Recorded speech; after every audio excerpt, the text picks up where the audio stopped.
This is an audiobook created by Relay Publishing, who own exclusive copyright to the story in all territories and formats. For more information, please go to our website, www.relaypub.com. We hope you enjoy. Chapter 6. James. I quit. I looked up from my laptop to find a gorgeously disgruntled Natalie Reynolds standing in the center of my office, arms crossed and eyes on fire. Why was it that every time we came into contact with one another, she seemed to have her dial turned up to 11? Excuse me? You heard me. I quit. I absolutely cannot work a single day longer for Clint. She said his name like the word tasted bad. She started pacing, her heels clicking her unhappiness with every step. I tried to ignore the ways the muscles in her calves worked as she stormed around my office. Did he accidentally turn off your keycard or something? I asked, steepling my hands on my desk. I know you're sensitive about that. Natalie froze and stared at me, her face a mask of fury. Are you turning this into a joke? I'm trying to discuss a legitimate problem and you're making fun of me? Not at all, I said smoothly, hoping she'd take it down a notch. But you do tend to jump to conclusions. Just trying to figure out what we're dealing with here. Please, go on. But do me a favor and try not to shout. She looked like she was trying to keep from screaming at me. I feel like you're dangerously close to telling me to calm down. And if you do, I swear you'll regret it, boss man, she seethed. Please. I know better than to tell a hysterical woman to calm down, I replied quickly. Hysterical? It came out in a strangled voice, and I realized I'd fucked up big time. Is that how you see me? Natalie stomped a few steps closer to my desk, and I saw the fury in her eyes, but I also saw that she seemed close to tears. My stomach sank as I realized she was genuinely upset. Not just worked up, not just dramatic, but hurt. Something was really wrong, and it was bigger than the beef between us. I grimaced, realizing that I needed to backpedal, and fast. Apologies, that wasn't what I meant. I'm sure you have a legitimate concern, and I do want to understand it. But before I accept your resignation after just 1 week of employment, can you explain what's going on? HR will need to know, and of course I'm curious as well. She finally seemed to exhale, blinking back the tears without letting them fall, and the tension in my office dialed down a few notches. Oh, don't worry. I made a list, she said as she tapped on her phone. First, Clint has belittled me from the very first day in front of the team for not knowing how to do things. She locked eyes with me. I'm still figuring everything out. There's a learning curve, you know. Especially since I've gotten zero training from him. Of course, I agreed, already uncomfortable with what she was telling me. What else? Second, he's making unreasonable demands of my time. He expected me to complete a fall color scheme workup in 24 hours. That's like weeks of work. I frowned. That's concerning. Natalie took a deep breath. And third, he called my designs amateurish. Her expression shifted back to wounded at the admission, and I suddenly wanted to throttle Clint. Interesting. In saying that, he also insulted me. Right? She asked, incredulous. I focused on my laptop. I'll need to make some calls and set up meetings to get to the bottom of this. It's going to take some time.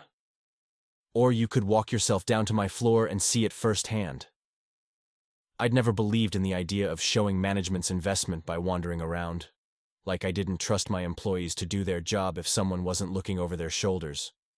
But maybe it was time to show my face, and if necessary, bust some skulls.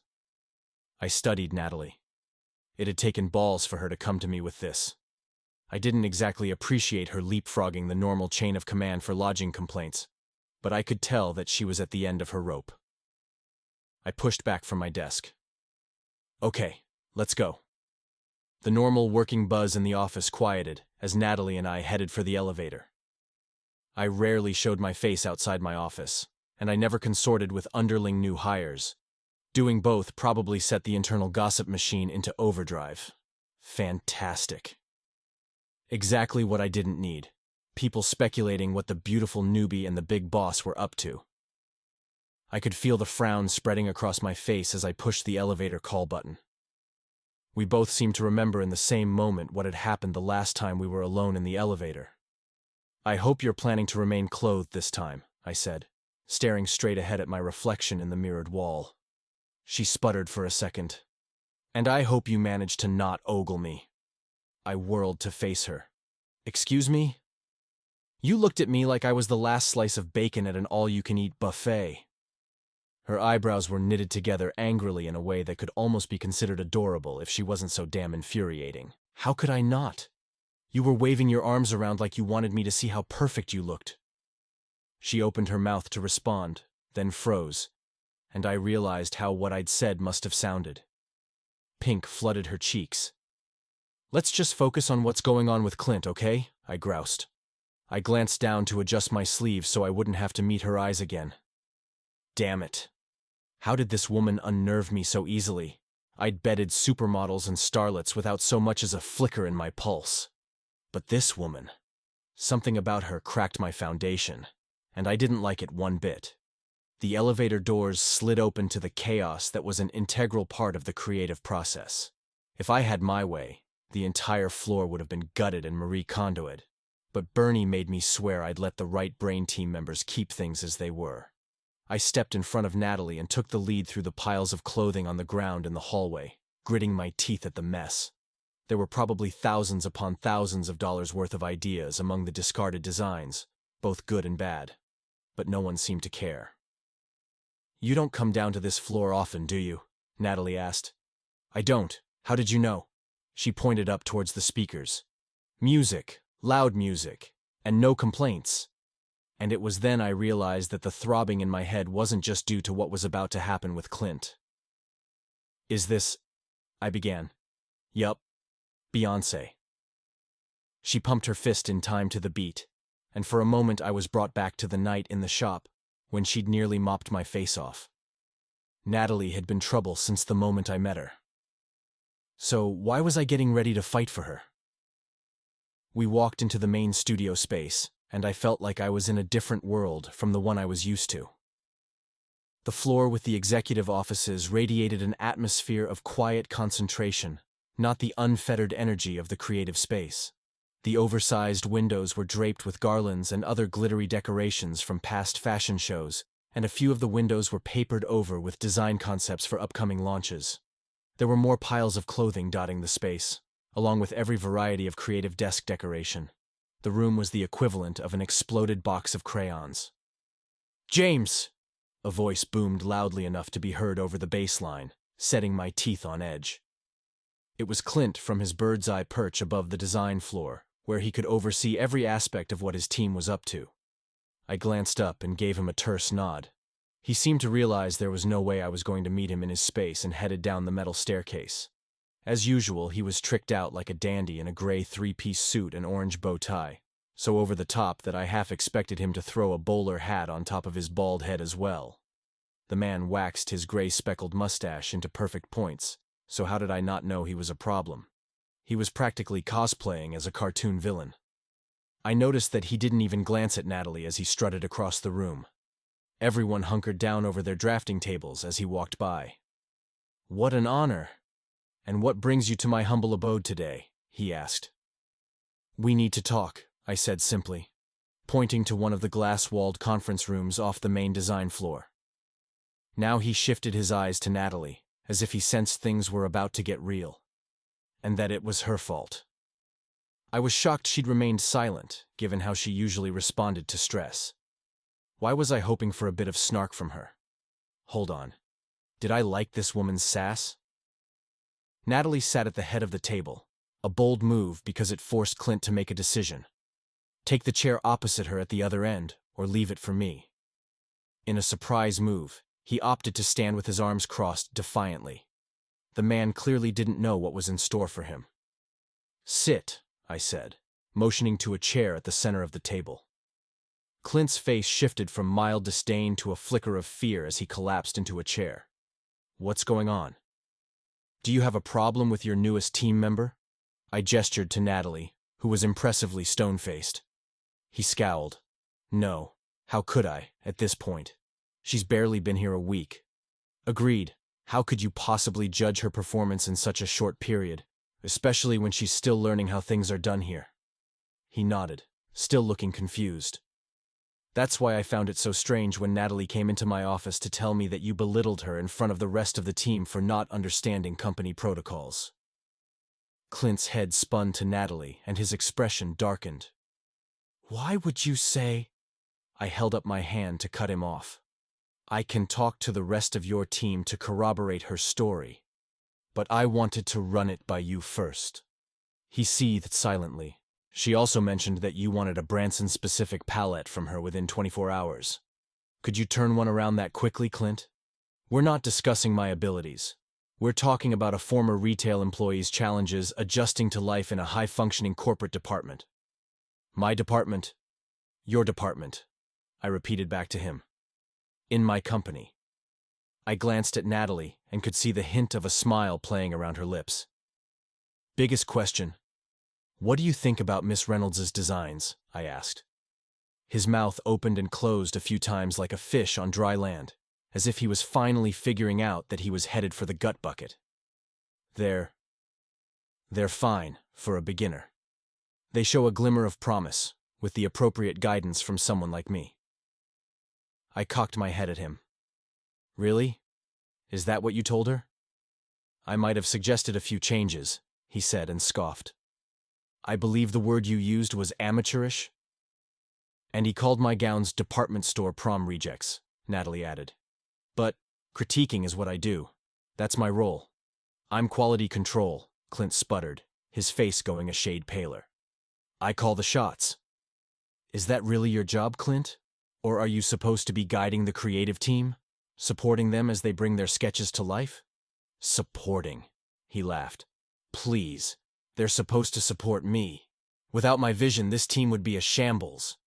You seem to forget what was going down when I... He stopped abruptly, as if finally remembering who he was talking to. Clint also implied that he has a problem with me because you hired me without sign-off from him, Natalie said. The hole he'd dug for himself was getting deeper by the minute. Natalie and I locked eyes, as if finally understanding that we were on the same team. The warmth I read in her expression nearly knocked me off track. No. Focus. Now hold on. I never said that. Clint slammed his hand down on the table and Natalie jumped. I didn't respond as the sound echoed around the room. James, come on. Why are you doing this? His voice took on a pleading tone. I'm not doing anything. You managed it all by yourself. I turned to Natalie. Would you mind sending Katrina in? She's our last creative hire, about 6 months ago. I'd like to get her insights about her time with us. Natalie gave me a curt nod and stood up. Clint nearly tipped over his chair in his haste to beat her to the door. Hey, Clint, why don't you give us the room? I'm really curious about how your team feels about you. I'm sure it'll be... educational. His shoulders slumped and he walked out the door. Over the next 2 hours, I interviewed every member of the creative team while Clint tried not to get caught watching us over the ledge of his balcony. The issues that had been percolating were bigger than I'd realized, and I cursed myself for assuming that the situation was under control, just because I hadn't heard any complaints. More than a few people mentioned taking their concerns to HR, who sided with Clint without ever actually investigating the situation, and who never bothered to share any reports with me of any issues at all. Looked like HR could use a shakeup, but not as badly as the creative team. After the last team member walked out, I called Clint back to the conference room. He walked in sans blazer, not seeming to realize that he'd sweated through his shirt. He took a seat opposite me, and I steepled my hands and leveled my gaze at him. Interesting couple of hours. I learned quite a bit about the way things work around here. Your management style. I made air quotes, if you can call it that. Gaslighting, overworking, belittling, stealing designs. Come on, James, don't do this. We're practically family. We have history, he whined. I nodded agreeably and watched his expression brighten. I was loyal to family, definitely, but the cousin of my brother's witch of an ex-wife sure as hell didn't count. Back when Christopher had been running the creative department, he'd hired the guy because he'd been too in love with Amanda to ever tell her no, but that certainly wasn't a problem that I had. Oh, how I was going to enjoy his takedown. That we do. But what's most important now is the fact that we don't have a future. I'm terminating you, Clint, effective immediately. His mouth dropped open. You can either pack up your stuff and go quietly, or you can choose to be a dick and try to fight it. In that case, I'll have security walk you out. Your choice. Because of her? He roared, pointing over his shoulder to where Natalie was working at her desk. You're firing me because of her? She's nothing, not even worth a second thought. She's a waste of desk space. I clenched my fists under the table. Clint, I think you need to stop talking, for your own good.